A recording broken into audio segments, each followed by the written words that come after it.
जय हिंद एवरीवन। तो नमस्ते, प्रणाम, अस्सलाम वालेकुम, सत श्री अकाल, what ever you feel connected with. तो आज है 30 जनवरी। देखिए, आज के दिन ही नाथूराम गोडसे ने हमारे राष्ट्रपिता महात्मा गांधी की बिरला हाउस में गोली मार के हत्या कर दी थी और इसी कारण हमें 30 जनवरी को शहीद दिवस के रूप में मनाते हैं।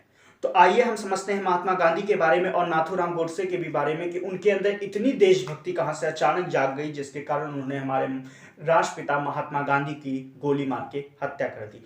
देखिए, सबको पता है कि महात्मा गांधी का जन्म पोरबंदर गुजरात में हुआ था 2 अक्टूबर 1869 को। इनके माता का नाम पुतलीबाई और इनके पिता का नाम मोहनदास था और इनकी जो पत्नी थी उनका नाम कस्तूरबा गांधी था। जो महात्मा गांधी थे उनके अगर आप देखें तो ऐसे टोटल 4 बेटे थे, हरिलाल, मणिलाल, रामदास, देवदास। साथ ही साथ उनके एक और पुत्र थे जिनका नाम था जमनालाल बजाज, जो कि उनके पुत्र नहीं थे लेकिन उनको उनका मुंह बोला पुत्र कहा जाता था क्योंकि वो अपने चारों पुत्र के बाद जमनालाल बजाज को भी बहुत ही ज्यादा मानते थे और उनको उनका पांचवा पुत्र या फिर मुंह बोला पुत्र कहा जाता है। महात्मा गांधी 1883 में लंदन चले गए थे पढ़ाई करने और उन्होंने साउथ अफ्रीका में फिनिक्स फॉर्म की स्थापना की थी और ये उनका पहला आंदोलन था। देखिए, कुछ लोगों को लगता है कि महात्मा गांधी का पहला आंदोलन 1917 में चंपारण का, बिहार का आंदोलन था, जो कि भारत का उनका पहला आंदोलन था।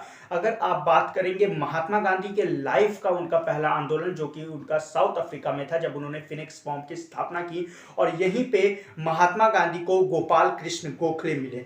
महात्मा गांधी को यहीं पे गोपाल कृष्ण गोखले मिले जिनको बाद में महात्मा गांधी ने अपना राजनीतिक गुरु बनाया। देखिए, जब महात्मा गांधी को साउथ अफ्रीका में गोपाल कृष्ण गोखले मिले थे तो महात्मा गांधी ने गोपाल कृष्ण गोखले से बात की, उनसे पूछा कि जो ये ब्रिटिश लोग हैं जो हमारे पे 200 साल से हुकूमत करते आ रहे हैं, इनकी हुकूमत को कैसे हम लोग रोके अब और अपने को आज़ाद कैसे करें।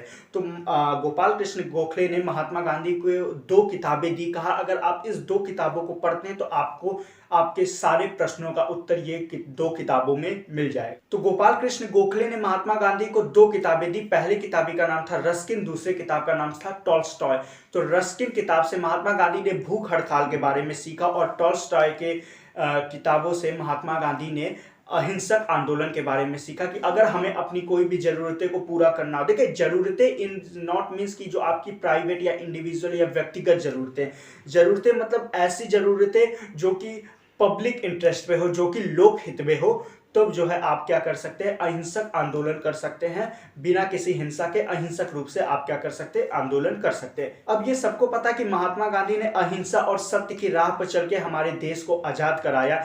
फिर जो है बात ये आती है कि नाथूराम गोडसे ने महात्मा गांधी को क्यों मारा, या फिर नाथूराम गोडसे के अंदर इतनी देशभक्ति और इतना उबाल था कि उन्होंने महात्मा गांधी को गोली मार दिया। तो हम उन लोगों से सिर्फ और सिर्फ यही पूछना चाहते हैं कि अगर नाथूराम गोडसे ठीक किया तो ये बताइए, नाथूराम गोडसे अगर इतना ही बड़े देशभक्त थे, इतने ही उनके खून में उबाल था, इतना ही वो देश के प्रति सम्मानित या देश के प्रति पूरी तरह समर्पित थे, तो कोई एक आर्टिकल या कोई एक न्यूज़पेपर या कोई भी एक ऐसी जगह बताई जहां पे ये तक लिखा हो कि नाथूराम गोडसे ने एक भी कदम उठाया हो अंग्रेजों के खिलाफ या एक भी रुपए दान दिए हो देश के लिए।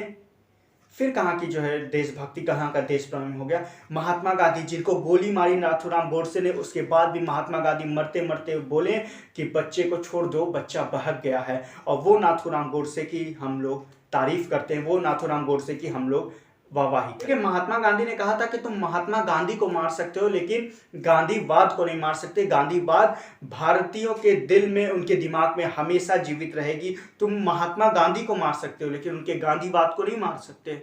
देश प्रेम क्या होता है? सुभाष चंद्र बोस जिन्होंने अपना पूरा सब कुछ न्यौछावर कर दिया देश के लिए। खुदीराम बोस जो मुजफ्फरपुर का एक लड़का, 12 साल का लड़का जिसके चेहरे पे दाढ़ी नहीं आई थी, वो फांसी पे चढ़ गया, वो होती है देशभक्ति। नाथूराम गोडसे जो है सिर्फ और सिर्फ महात्मा गांधी को गोली मार दिया। अभी हम आपको इसके बारे में बताएंगे उस महात्मा गांधी को क्यों गोली मारा नाथूराम गोडसे ने। चंद्रशेखर आजाद जिन्होंने अंग्रेजों के साथ डट के सामना किया और जब उनके पिस्तौल में सिर्फ एक गोली बची तो उस एक गोली से अपने आप को मारना सही समझा, क्योंकि उनका कहना था अगर मैं मरूंगा तो अपने से मरूंगा, किसी भी अंग्रेज की गोलियों से नहीं। तो वो थी देशभक्ति इसमें। और इस देश में गांधी जी के हत्यारों के नारे लगाए जाते हैं कि नाथूराम गोडसे जिंदाबाद, बाद और उसके बाद भी आप अपने घरों में, अपने समाज में, अपने परिवारों के बीच सुख चैन से जी लेते हैं, ये गांधी का नतीजा है, ये गांधीवाद का नतीजा है। वरना आप जाइए ना पाकिस्तान में बोल के आइए जिन्ना मुर्दाबाद, लोग काट के फेंक देते हैं। आप जाके बांग्लादेश में दिखाइए किष्किंधा के कानून पे सड़क पे फांसी दे दी जाती है। चाइना में देख के आइए जहाँ के अपने राष्ट्रपति के खिलाफ एक आवाज़ निकालने पे गोली मार दी जाती है। तैयबुल अर्दोगान का टर्की दिखाइए जहाँ पे अपने तैयबुल अर्दोगान के खिलाफ कुछ भी बोलने पे गला रेत के मार दिया जाता है। चाहिए तो आप सऊदी अरब में मोहम्मद बिन सलमान को देख लीजिए, जिसने एक मीडिया वाले को मार दिया। क्यों? क्योंकि उसने उसके खिलाफ कुछ गलत जो है चीज़ें छाप दी। तो ये गांधीवाद का ही नतीजा है कि हम और आप, हवाई चप्पल पहनने वाला व्यक्ति हवाई जहाज चलाने वाले व्यक्ति उससे लड़ सकता है, हवाई जहाज चलाने वाले व्यक्ति उससे बातें कर सकता है, बहस कर सकता है। तो ये सिर्फ और सिर्फ गांधीवाद का नतीजा है। और अगर नाथूराम गोडसे इतना ही सही था तो फिर नोट से फोटो हटा दीजिए ना महात्मा गांधी की, लगा दीजिए नाथूराम गोडसे की। नाथूराम गोडसे ने महात्मा गांधी को क्यों गोली मारा? उनके अंदर, नाथूराम गोडसे के अंदर कहां से इतना राष्ट्र प्रेम और इतना राष्ट्रभक्त जाग उठा?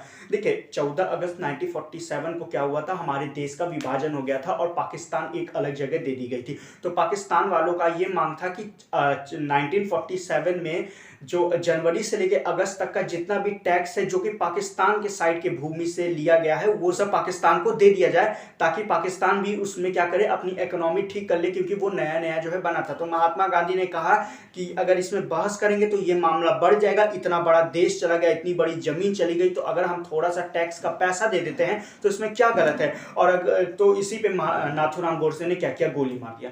देखिए अगर अब महात्मा गांधी ने टैक्स का पैसा नहीं भी दिया होता, फिर भी ब्रिटेन के दबाव में आके महात्मा गांधी को या भारतीयों को टैक्स का पैसा देना पड़ता, क्योंकि पाकिस्तान आज भी लोगों की गुलामी करते हैं, आज भी लोगों की चमचागिरी करते हैं, पहले भी लोगों की चमचागिरी करते थे।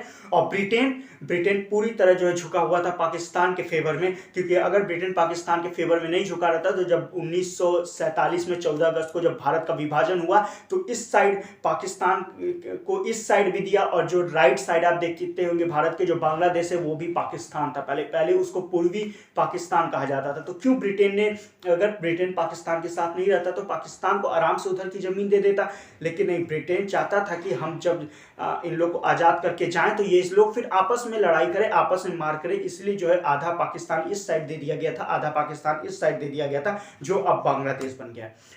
तो पाकिस्तान शुरू से ही चमचागिरी करते थे और ब्रिटेन शुरू से ही किसकी तरफ झुकाव था, तो पाकिस्तान की तरफ झुकाव था। तो महात्मा गांधी ने कहा कि प्रेशर बना के ब्रिटेन हमसे टैक्स का पैसा ले ही लेगा, तो अगर ब्रिटेन प्रेशर बना के हमसे टैक्स का पैसा लेता है तो इसमें हमारी तो एक तरह से आप देखेंगे तो बेइज्जती होगी, इससे बढ़िया हम लोग खुद से स्व इच्छा से इनको पैसे दे देते हैं। तो इतना जो है बुरा लग गया नाथूराम गोडसे को, इन्होंने क्या किया, गोली मार दिया। CR7 फार्मूला के तहत वल्लभ भाई पटेल ने हस्ताक्षर किया, वो गलत नहीं था। CR7 के तहत गृह मंत्री होने के नाते सरदार वल्लभ भाई पटेल ने उस भूमि को देने के बाद हस्ताक्षर कर दिया, वो गलत नहीं था, लेकिन टैक्स का पैसा देना इतना गलत था कि गोली मार दिया गया। ठीक है, जहां महात्मा गांधी सही है वहां हम सही बोलेंगे, जहां महात्मा गांधी की गलती थी वहां हम उनकी गलतियों के बारे में बताएंगे। महात्मा गांधी की एक गलती थी और वो महात्मा गांधी से अनजाने में एक गलती हो गई थी। देखिए क्या हुआ था कि 1930 में ब्रिटेन के जो प्रधानमंत्री थे MJ मैकडोनाल्ड, उन्होंने क्या किया था, एक गोलमेज सम्मेलन बुलाया था जिसमें उन्होंने कहा था कि भारत के जो सबसे जो भी बड़े बड़े लोग हैं या जो भी बड़े बड़े पॉलिटिशियन हैं, जो बड़े बड़े लोग हैं, वो सब आए हमारे गोलमेज सम्मेलन में। तो डॉक्टर भीमराव अम्बेडकर गए थे, तो 1930 में महात्मा गांधी नहीं गए थे। देखिए एक क्वेश्चन पूछा जाता, तीनों गोलमेज सम्मेलन में जाने वाले सिर्फ एक व्यक्ति थे, डॉक्टर भीमराव अम्बेडकर। तो महात्मा गांधी ने 1930 के गोलमेज सम्मेलन को ठुकरा दिया। उन्होंने इसलिए ठुकरा दिया क्योंकि वो उस समय सभी ने अवज्ञा आंदोलन कर रहे थे। तो जब उन्होंने क्या कर दिया, ठुकरा दिया गोलमेज सम्मेलन को, तब फिर जो है MJ मैकडोनाल्ड बहुत ही ज़्यादा गुस्सा हुए किस पे, उस समय के वायसराय लॉर्ड इरविन पे। और उन्होंने इरविन को कहा कि अगर अगले गोलमेज सम्मेलन यानी अगर सेकंड गोलमेज सम्मेलन जो 1931 में होने वाला, अगर उसमें महात्मा गांधी नहीं आए तो हम इरविन तुम्हारी नौकरी खा जाएंगे। तो महात्मा गांधी के पास इरविन गए, तो महात्मा गांधी ने इरविन से कहा कि हमारी कुछ शर्तें हैं, अगर आप उन शर्तों को पूरा करते हो तो हम आपके फंक्शन में शिरकत करेंगे, नहीं तो हम आपके फंक्शन में नहीं जाएंगे। तो लॉर्ड इरविन ने कहा ठीक है, आपकी जो जो शर्त हैं हम उसको मंजूरी देते हैं, मंजूर करते हैं, आप बस हमारे 1931 में जो गोलमेज सम्मेलन हो रहा है उसमें कृपया करके शिरकत करें, क्योंकि ये जो गोलमेज सम्मेलन हो रहा था, ये गोलमेज सम्मेलन का नेतृत्व करें कौन कर रहा था, तो ये कर रहे थे ब्रिटेन के प्रधानमंत्री या ब्रिटेन के वजीर आलिया एमजे मैकडोनाल्ड। तो महात्मा गांधी ने समझौता हुआ, लॉर्ड इरविन ने हस्ताक्षर भी किए कि हम आपके जो है सभी शर्तों को मंजूर करते हैं। तो महात्मा गांधी ने कहा हमारी सिर्फ एक शर्त है, हमारे जितने भी स्वतंत्रता सेनानी हैं जिनको आपने बंदी बना के रखा उन सबको आपको रिहा करना पड़ेगा। इरविन ने उनकी बातें मानी। 1931 में महात्मा गांधी सेकंड गोलमेज सम्मेलन में गए और ये 1931 वही समय था जब भगत सिंह को फांसी चढ़ने वाली थी। लोगों ने महात्मा गांधी पे प्रेशर बनाया कि आप लिखिए स्वतंत्रता सेनानी के साथ साथ कि भगत सिंह को भी वो लोग छोड़ें। तो महात्मा गांधी ने कहा हमने स्वतंत्रता सेनानी का जिक्र किया है, स्वतंत्रता सेनानी में भगत सिंह भी आते हैं और भगत सिंह को इरविन को छोड़ना ही पड़ेगा। तो जब महात्मा गांधी 1931 में गए तो भगत सिंह को 1931 में क्या किया गया, फांसी दे दिया गया। जब महात्मा गांधी आए तो उनको बहुत बुरा लगा। उन्होंने इरविन से बोला कि जब मैंने तुम्हें बोला था कि सब हमारे सभी स्वतंत्रता सेनानी को छोड़ना है तो तुमने भगत सिंह को फांसी क्यों दी। तो वहां पर इरविन ने बोला कि मैंने तो महात्मा गांधी आपसे कहा था कि मैं आपके सभी स्वतंत्रता सेनानी को छोड़ दूंगा, लेकिन भगत सिंह ने संसद में बम फेंके थे। तो भगत सिंह हमारे लिए स्वतंत्रता सेनानी नहीं, वो हमारे लिए मुस्लिम है और मुस्लिम की सिर्फ एक सजा है, फांसी की सजा। तो यहाँ पे महात्मा गांधी की गलती ये हो गई कि वो इरविन की बातों में फंस गए। तो यहाँ महात्मा गांधी की गलती इसलिए मानी जाती है कि महात्मा गांधी ने साउथ अफ्रीका से बैरिस्टरी की पढ़ाई की थी, वकालत की पढ़ाई की थी, और एक वकील को एक छोटा मोटा वायसरा बेवकूफ़ बना दे ये नहीं चलता। इसका साफ साफ मतलब यही है कि महात्मा गांधी ने पूरी तरह से पूरी जद्दोजहद नहीं की, भगत सिंह को बचाने की पूरी जद्दोजहद नहीं की। क्योंकि अगर महात्मा गांधी चाहते, या फिर मेरे समझ से महात्मा गांधी को तो भगत सिंह को अपने साथ एमजे मैकडोनाल्ड के सम्मेलन में ले जाना चाहिए और उनके सामने बैठा के ये दिखाना चाहिए कि आज के ही दिन ये भगत सिंह को फांसी लगने वाली थी, लेकिन आज के ही दिन ये भगत सिंह ब्रिटेन के प्रधानमंत्री से नजरें मिला के खड़ा। तो ये है हमारे हिंदुस्तान की ताकत, ये है हमारे हिंदुस्तानियों की ताकत। देखिए इसमें एक कंफ्यूजन भी लोगों को होता है कि आरक्षण की शुरुआत कहाँ से हुई।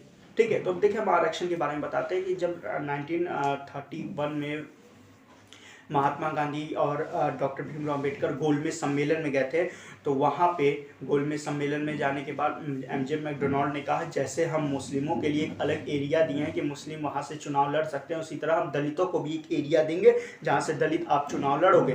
तो महात्मा गांधी ने इसका विरोध किया। महात्मा गांधी ने कहा आपने जो मुस्लिमों को एरिया दिया जहाँ से मुस्लिम चुनाव लड़ सकते हैं वो बाद में जाके एक देश के रूप में तब्दील हो जाएगा जो कि आगे पाकिस्तान बन गया। तो महात्मा गांधी को यही डर था कि अगर ये दलितों को दे देंगे तो दलित भी आगे जाके एक देश बना लेंगे। तो यहाँ पे महात्मा गांधी ने मंजूरी नहीं दी, जिसके बाद डॉक्टर भीमराव अंबेडकर और महात्मा गांधी के बीच थोड़ा टकराव हुआ। फिर उस 24 सितंबर 1932 में एक बैठक हुई और उस बैठक में एक समझौता हुआ जिसको कहा जाता है पूना समझौता। और उस पूना समझौता के तहत महात्मा गांधी ने डॉक्टर भीमराव अंबेडकर, बाबा साहेब अंबेडकर को हाथ जोड़ के समझाया कि हम आपको जगह नहीं दे सकते जहां से दलित लोग चुनाव लड़े, लेकिन हम दलितों को आरक्षण दे सकते हैं, और वही आरक्षण आज तक चला आ रहा है। तो आई होप आप इस वीडियो को समझे होंगे। तो अब हम लोग मिलेंगे एक नेक्स्ट वीडियो में एक नए फैक्ट के साथ। तब तक आप लोग अपने घर में रहिए, सुरक्षित रहिए। Thank you. जय हिंद।